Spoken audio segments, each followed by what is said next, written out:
below. The oak and I were at the centre of a swirling mass of ponies beside themselves in a weltering frenzy. Dust and noise filled the air, and I was gripping the corrugated bark hard, my head spinning and my heart racing as adrenaline coursed through me. One of the stallions broke away, and the herd rolled after him through the trees. I listened to the fading drumming of hooves on dry earth, and took another deep breath in gratitude for being given such a timely escape. Silence returned to the forest, and the dust began to settle. Looking at the branches around me, I was sitting in an ancient oak pollard. The iron pegs were testimony that someone, perhaps a forest keeper, verderer, or even poacher, had used it regularly many years ago.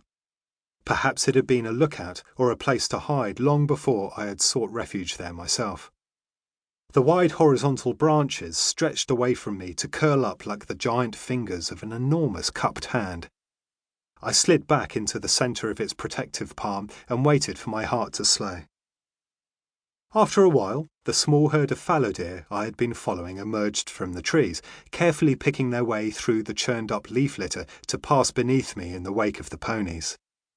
They had been there all along, and I was immediately struck that not one of them appeared to have seen or smelt me as I crouched in the arms of the oak directly above. The relief I felt, once in the branches of that tree, had been immediate. I had instantly known I was safe from the violent turmoil below, and seeing the fallow deer pass by had only reinforced my feeling of sanctuary and removal. But beyond that, I also felt an ancient connection to whoever had placed those iron pegs and sat in these same branches where I was now sitting, as if the intervening time had collapsed completely. I've revisited that same oak on the edge of stinking Edgewood many times since.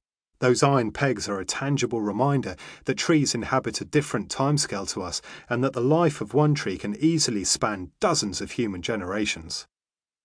Climbing up into its giant arms always takes me back to that exciting day in 1988 when, as a 13-year-old boy, I first discovered that trees were places of refuge and offered new vantage points from which to view our world.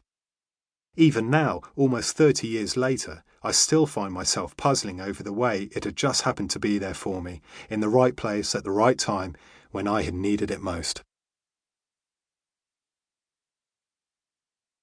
Introduction. How I got here. I had been woken by a sudden downdraft of air that left my hammock gently swaying. Lying on my side, I stared in drowsy amazement at the huge prehistoric-looking bird that had just landed next to me. The two of us were 200 feet off the ground in the top of a tree in Borneo, and I'd never seen a rhinoceros hornbill so close up before. It hadn't noticed me yet, and was using its long beak to preen its breast feathers.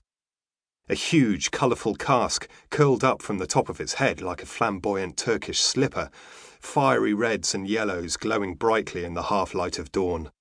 I was entranced. A few seconds later it froze, then raised its pterodactyl head to peer at me with a ruby-red eye before launching off the branch into space. Immense black wings unfurled to catch its weight, and it was gone, swallowed in an instant by the thick morning mist. Rolling onto my back, I lay staring up into the giant branches above. It had been a long night.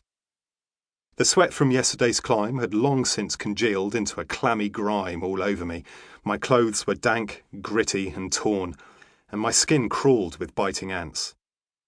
I had a burning rash on my chest from who knows what, and I'd been stung twice on the face by a night wasp sometime around midnight. But it was worth it, all of it. Encountering a hornbill like that was what it was all about. I was immersed in my very own dream world of swirling mists and fairy tale creatures. There was nowhere else I'd rather be.